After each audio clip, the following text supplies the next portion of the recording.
Bonjour à tous, j'espère que vous allez tous très bien. Aujourd'hui on se retrouve pour une nouvelle vidéo, donc vidéo analyse sur le chart du Bitcoin. Comme chaque semaine on va analyser le graphique du Bitcoin.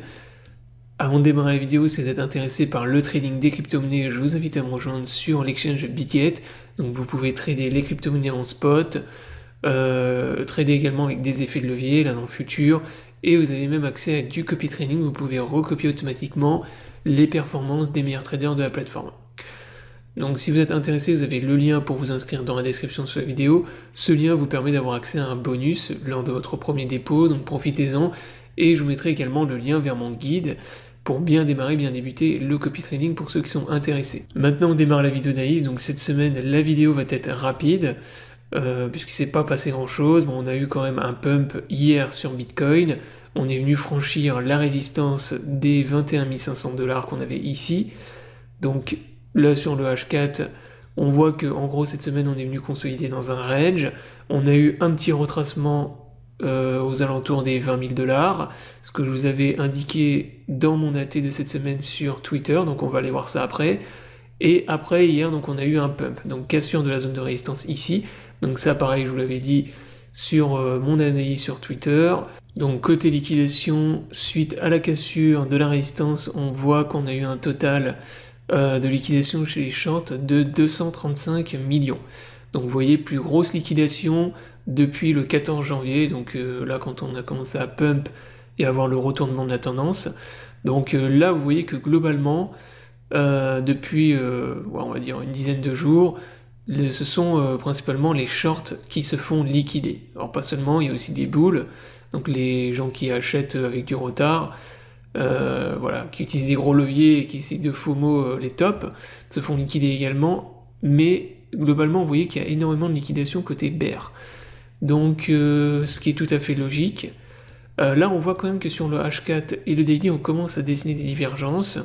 Donc on a des divergences sur le H4 mais aussi sur le daily qui commencent à être dessinées donc sur l'indicateur RSI. Donc attention quand même pour ceux qui veulent acheter acheter sur les niveaux actuels, ça commence quand même à être risqué quand on dessine quand même des divergences sur très gros UT. Donc maintenant pour terminer la vidéo, on va aller voir tout ce que je vous ai posté cette semaine sur Twitter. Donc comme d'habitude, si vous ne me suivez pas sur le Twitter, je vous invite à venir me follow. Partage beaucoup d'analyses, des choses qui sont en avance par rapport à ce que je poste justement sur YouTube. Donc là sur Twitter, donc premier post de cette semaine, donc là je vous ai juste partagé une petite réflexion par rapport à Binance FR.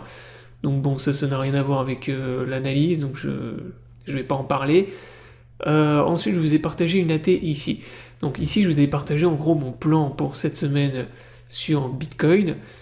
Et je vous avais partagé en gros les scénarios suivants. Donc le plus probable selon moi, c'était de faire ce que j'avais dessiné en blanc ici, et ce qu'on est venu faire justement cette semaine. Donc en gros, retracement sur Bitcoin, retour dans la zone d'achat des 20 000 $, aux alentours des 20 000 $, ensuite retournement de la tendance, et on repart dans une tendance haussière. Donc ça c'est exactement ce qui s'est passé, donc c'était mon scénario le plus probable. Ensuite je vous ai dit que si on break la résistance des 21 500 $, bah, on va avoir un nouveau pump sur Bitcoin.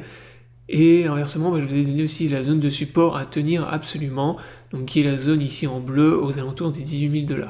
Donc ça c'est la zone de support qu'il faut tenir vraiment absolument. Si on casse cette zone de support, dans ce cas-là c'est bull trap, et le pump aura été uniquement un bull trap. Ce que moi je ne pense absolument pas, donc voilà, pour moi c'est pas un bull trap. On est dans un retournement de tendance, et donc on va maintenir une tendance haussière pour les semaines et les mois à venir. Ensuite, je vous avais partagé donc un tweet de El Capo of Crypto. Donc El Capo of Crypto, c'est un des plus gros influenceurs crypto, on va dire, anglophones dans les crypto-monnaies. Il a plus de 700 000 abonnés, il fait des milliers de likes par tweet, et ce mec, donc ce gars-là, il est short en fait, il a short le bottom sur Bitcoin, et pour le moment il maintient son short. Donc c'est ce que je vous avais partagé ici, donc c'est ce qu'il a mis, still short and strong. Donc ce gars-là c'est typiquement le genre d'influenceur qui est suivi par les lambda, en fait par énormément de gens, mais des gens qui font que prendre des mauvaises décisions et qui font que perdre. Donc bien évidemment que les influenceurs comme ça qui ont des des centaines de milliers d'abonnés et qui font des dizaines de milliers de likes par tweet, si vous les suivez, vous pouvez être sûr 9 fois sur 10 de finir rect ou liquidé. Donc ça c'est logique. Et donc là en gros je vous avais partagé que voilà, ce gars-là, je vous ai dit, ne vous y trompez pas, que ce soit les influenceurs ou les lambda, la majorité est encore bear, et on est très loin d'un FOMO sur Bitcoin. Donc voilà, ce gars-là, il a short le bottom et il maintient son short. Donc ça, c'était juste pour vous faire comprendre qu'actuellement, il n'y a absolument pas de FOMO sur Bitcoin, contrairement à ce que beaucoup d'influenceurs essayent de vous faire croire, soit même les influenceurs FR, quand je regarde les vidéos qu'ils font, les mecs, soit ils savent pas quoi raconter, et ils racontent de la merde, ils disent « Ah, le Bitcoin va-t-il monter, va-t-il descendre ?» Ils savent pas quoi décider. Soit ils sont encore bear et ils disent « Non, c'est juste du FOMO. Voilà, ne vous laissez pas avoir par le FOMO, on est dans un dead cat bounce, etc. etc. » Donc voilà, il n'y a pas du tout de FOMO sur Bitcoin, la plupart des gens sont encore bear, soit ils ont loupé le train, soit ils n'ont pas encore... Voilà, la plupart sont hackés, ils n'ont pas encore acheté. Et quand il y aura du FOMO sur Bitcoin, et quand il y aura un top à aller chercher, je vous le dirai soit dans cette vidéo, soit ailleurs, mais actuellement, c'est absolument pas le cas. Donc voilà, la vidéo est terminée, j'espère qu'elle vous aura plu, donc je vous invite à vous abonner à la chaîne pour ne pas rater les prochaines vidéos. Je vous souhaite à tous une bonne journée et à bientôt pour une prochaine vidéo.